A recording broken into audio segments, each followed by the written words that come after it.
but I wanted to get our listeners, if they're not familiar with the concept, introduce the concept of a digital twin to Mm. them and kind of how that functions. I think we'll see a lot more of that, especially with AI integration. What is a digital twin in CEA? You have all the sensors collecting all the plant metrics in your facility, right? Funneled into a control system. So you're measuring temperature, relative humidity, leaf surface temp, root zone metrics, CO2, light, airflow. Let's say you have sensors and technology capturing all of that data. And LiDAR, taking the morphology and creating a 3D model of your plant day to day with that LiDAR sensor. So you're actually creating a full 3D, basically CAD model, real time of your entire indoor grow room or greenhouse, paired with all of that sensor technology you're capturing. And then the digital twin would basically be, let's say you have an indoor grow room, but then you now have this real time 3D model of your indoor grow room and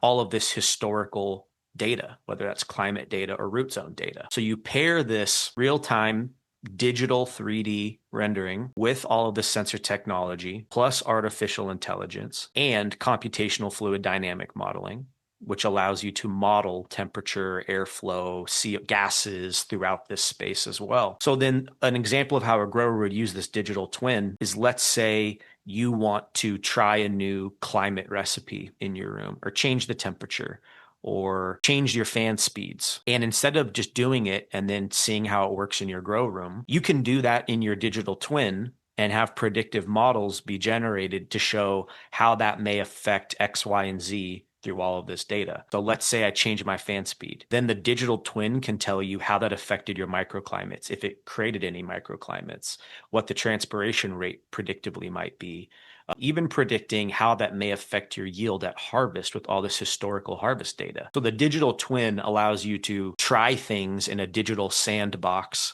but using all of these data streams to predict what realistically the outcome would be.